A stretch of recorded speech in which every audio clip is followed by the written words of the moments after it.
Menikahi Hot Om. Bab 054. Benar kalau dia pewaris utamaku, tapi perlu kamu tahu, dia itu bahkan kini jadi pegawainya Widya. Tanya saja Mahesa kalau kamu ndak percaya. Widya yang malah kini menelan ludahnya lambat. Tenggorokannya sampai tercekat mendengar fakta itu. Dari bibir yang kakung. Benarkah itu? Sepasang mata bulatnya mengerjap, jalu ia bawa untuk menatap sang suami. Tentu saja ia langsung disambut dengan senyuman lembut dari lelaki itu. Tangannya bahkan diremat, menegaskan bahwa tidak ada yang lain untuknya. Santi pun menganga tidak percaya. Bagaimana bisa Mahesa melakukan semua itu hanya untuk seorang wanita? Wah, Mahesa. Baik sekali hatimu, Mahesa, tapi menurut tante itu tindakan konyol, Mahesa. Mahesa menarik sudut bibirnya ke atas.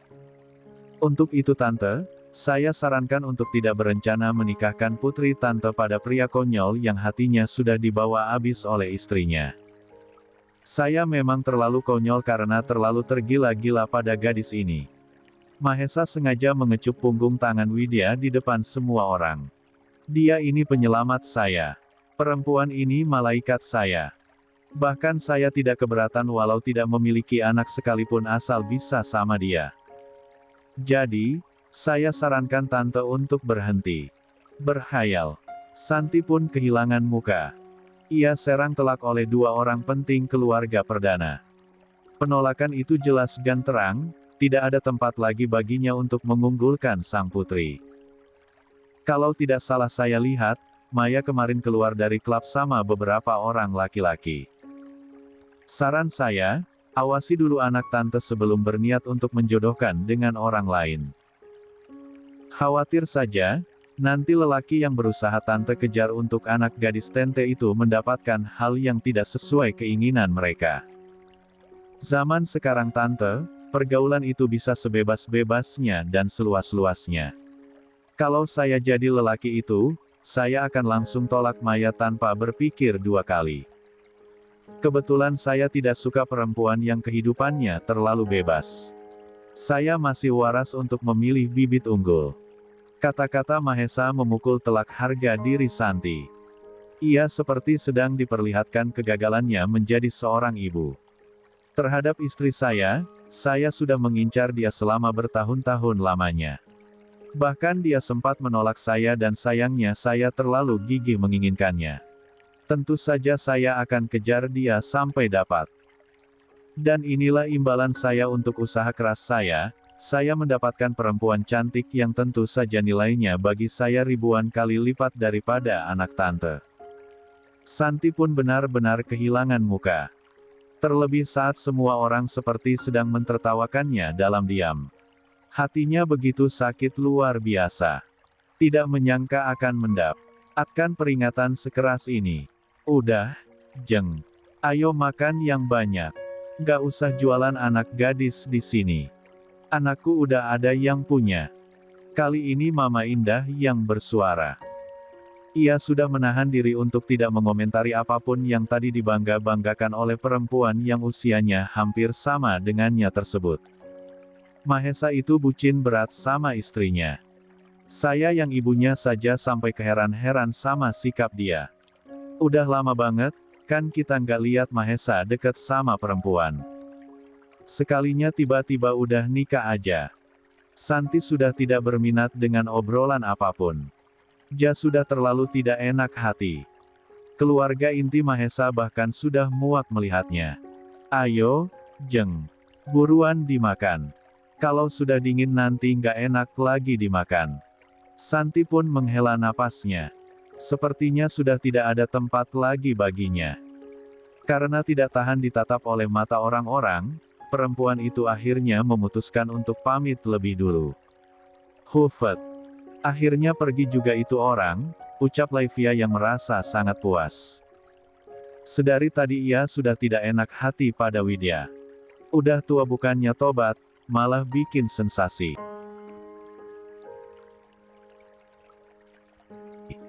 Jual anak yang suka ngeklap. Aneh emang.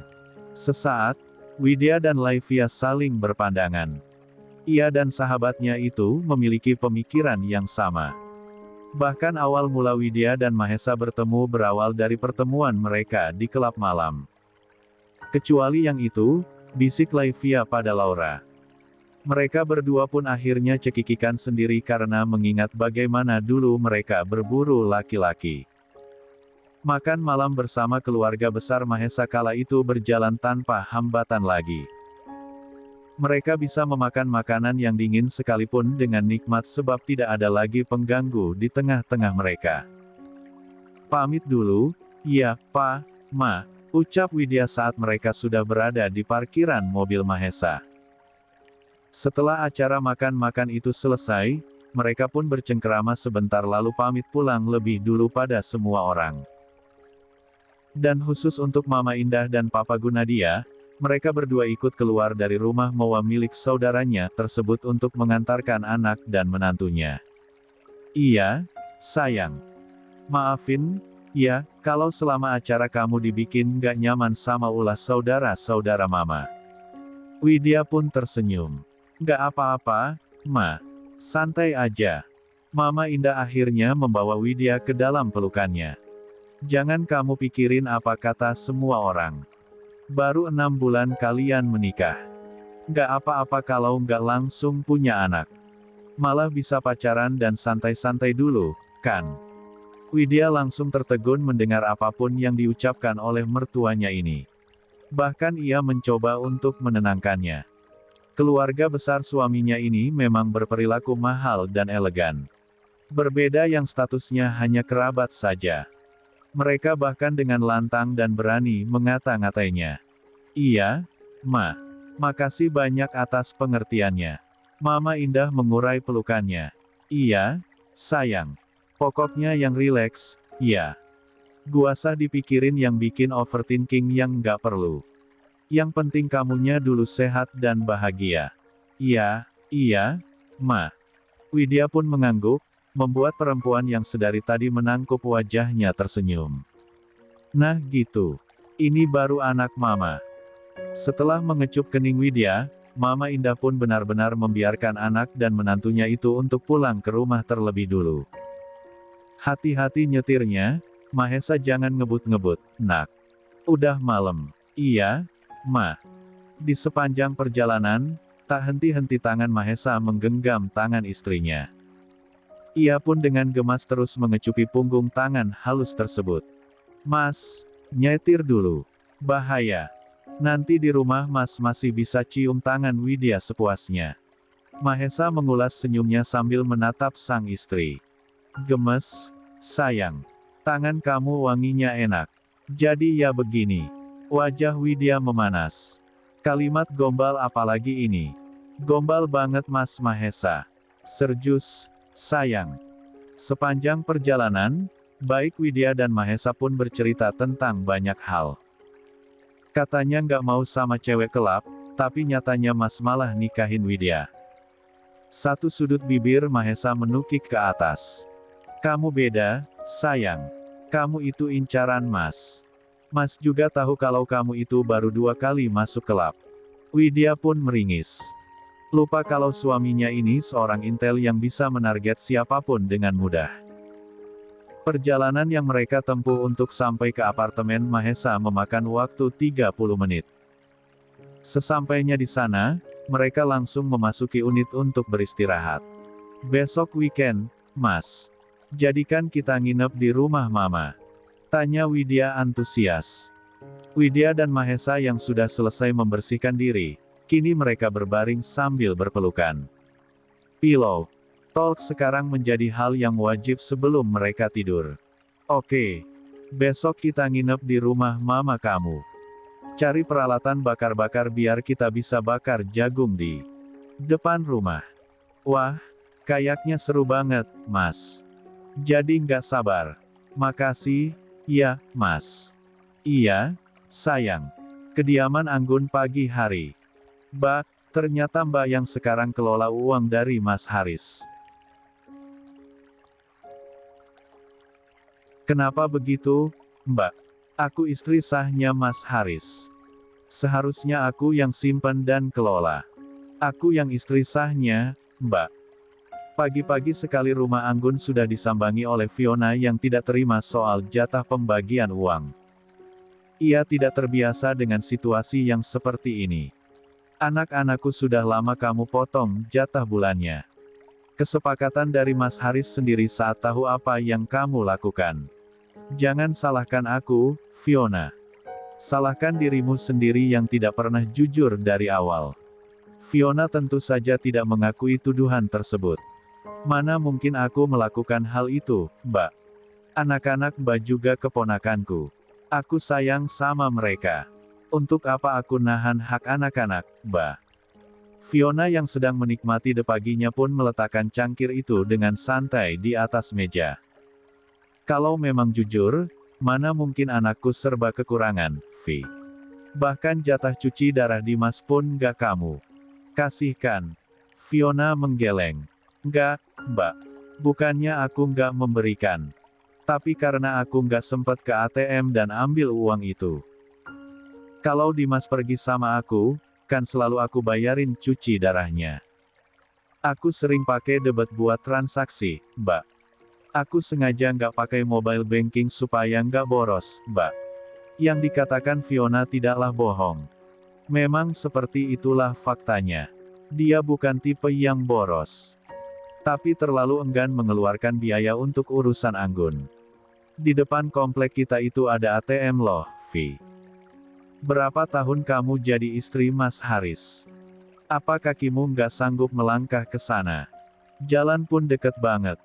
Anggun tahu benar kalau Fiona hanya bisa berkelit atas segala keangkuhannya. Ia tidak akan pernah merasa bersalah dan malah akan menyalahkan orang lain. Oke, Mbak. Ke depan aku akan tarik di sana, ucap Fiona penuh harap. Sekarang tolong kembalikan dulu hak-hakku. Kembalikan ATM Mas Haris sama aku. Anggun tersenyum tipis. Ia sungguh malas sekali berurusan dengan Fiona. Seharusnya ia bisa pindah dari rumahnya ini. Tapi tidak ia lakukan sebab disinilah anak-anaknya tumbuh besar. Tentu ia tidak akan mengalah. Terlebih lagi sekarang tidak ada yang perlu ia pikirkan lagi. Semua gangguan telah sirna sebab Mahesa sudah membereskan segalanya.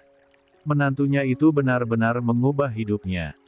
Kayaknya telat, Vi, jawab Anggun santai. Semua yang terjadi sekarang itu udah kesepakatan semua orang yang terlibat. Jadi kamu nggak bisa main minta hak kamu gitu aja. Fiona yang tidak bisa terima dengan apa yang terjadi tentu saja bersikukuh. Tapi itu uang suamiku, Mbak. Hasil kerja keras Mas Haris. Anak-anakku juga butuh biaya dan tabungan masa depan. Gimana aku mau nabung buat dana darurat kami dan juga siapin untuk masa depan anak-anakku, Mbak? Anggun menyeringai. Jadi, apa selama ini nggak kamu pikirin nasib semua keponakan yang haknya udah kamu ambil? Fiona sungguh geram sekali dengan tuduhan-tuduhan itu walau memang benar faktanya. Ia tetap keras hati menginginkan haknya. Menurutnya, Anggun tentu tidak pantas mengelola uang dari suami sahnya. Aku selalu pikirin nasib mereka semua, Mbak. Aku selalu kirim uang bulanan untuk anak-anak. Jangan lupa itu. Anggun menghela napasnya. Masih menahan diri agar tidak membuat keributan. Uang SPP maksud kamu? Tanya Anggun menyindir. Uang SPP yang terkadang cuma kamu kirimkan untuk dua anak maksudnya. Fiona tetap berusaha mencari celah atas kesalahannya.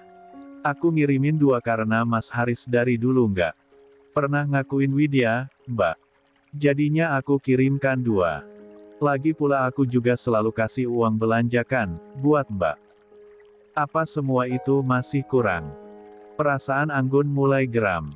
Mati-matian ia berusaha menahan emosinya agar tidak meledak.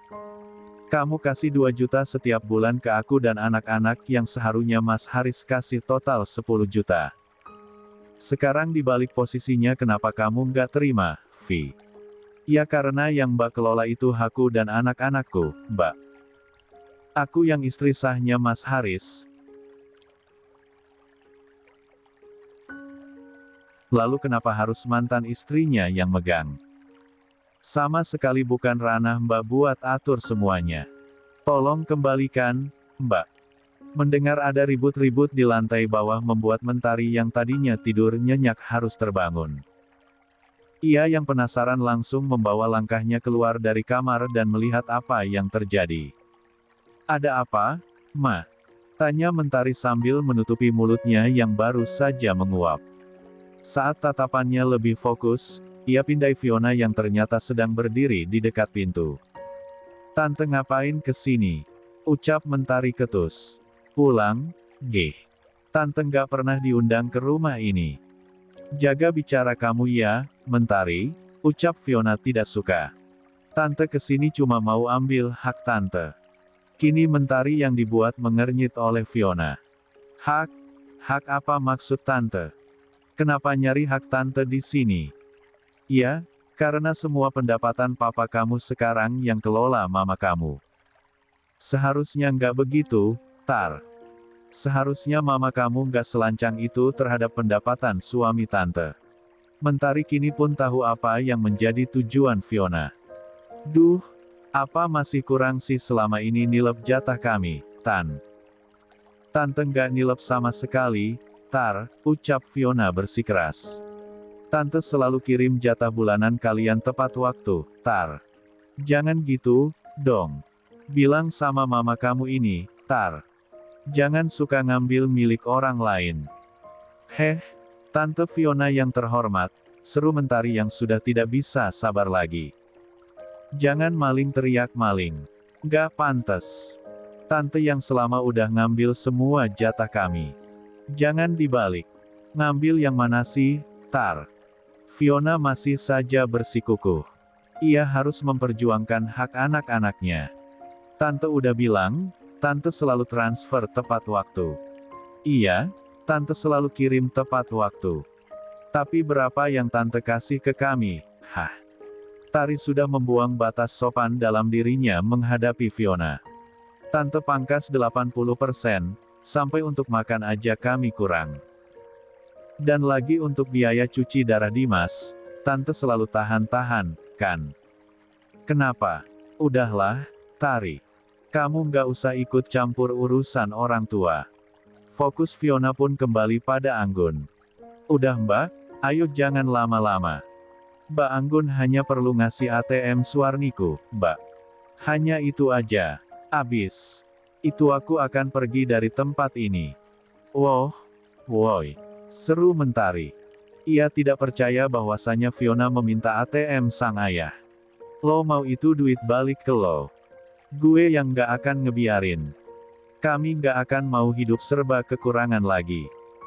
Itu semua udah jadi kesepakatan semua orang waktu lo kekurangan darah dan butuh donor gue. Asal lo tahu, gaji papa sekarang sampai 150 juta.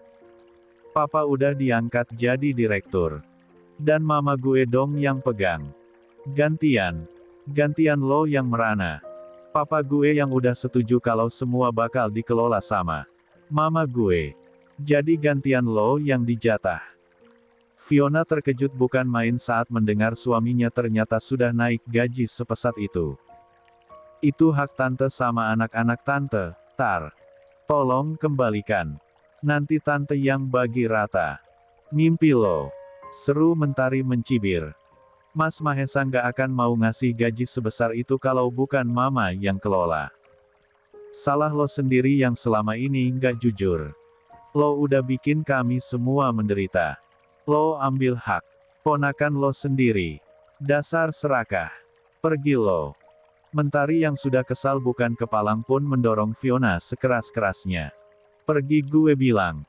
Jangan bebal jadi orang. Sadar diri. Fiona ingin bertahan sampai ia mendapatkan haknya. Tapi apa daya tenaga Mentari lebih kuat daripada dirinya. Terpaksa ia pun terusir dari tempat itu dan pulang dengan perasaan marah berbalut kecewa. Di dalam rumahnya, ia langsung bertemu dengan Haris yang sedang duduk santai sambil menyesap kopinya. Mas, kenapa Mas nggak pernah bilang sama Fiona kalau Mas udah naik jabatan? Tanya Fiona geram. Kenapa Mas malah kasih semuanya sama Mbak Anggun dan anak-anaknya? Mana untuk anak-anak kita, Mas? Lagi? Fiona membahasnya lagi. Sakit kepala Haris setiap hari menghadapi perempuan penuh tuntutan ini. Berbeda sekali dengan Anggun yang dulu bahkan terima diberi berapa saja. Gak usah protes kamu, Vi. Gak usah protes gimana, Mas? Seru Fiona bertambah kesal. Uang sebanyak itu hanya untuk kamu kasih ke mereka. Mikir dong, Mas. Mereka. Bentak Haris dengan suara keras. Kamu pikir mereka itu siapa? Orang lain. Haris masih tidak habis pikir dengan sifat yang akhir-akhir ini Fiona tunjukkan padanya. Kesal yang ada jika ia sampai di rumahnya. Mereka juga anak-anakku, Vi. Semua uang yang aku hasilkan, sebagian besar memang hak mereka. Kamu yang udah bikin mereka susah selama ini. Fiona shock bukan main dituduh sedemikian rupa. Walau ia mencurangi uang para keponakannya itu, tapi yang ia lakukan hanyalah untuk berhemat. Mas, aku ngelakuin itu untuk berhemat. Biar uang kamu bisa ketabung. Aku sengaja buat deposito atas nama aku sendiri kalau kita ada apa-apa nggak susah. Aku sengaja sisihkan sedikit demi sedikit untuk masa depan. Kembar. Fiona pun menghembuskan napasnya kesal.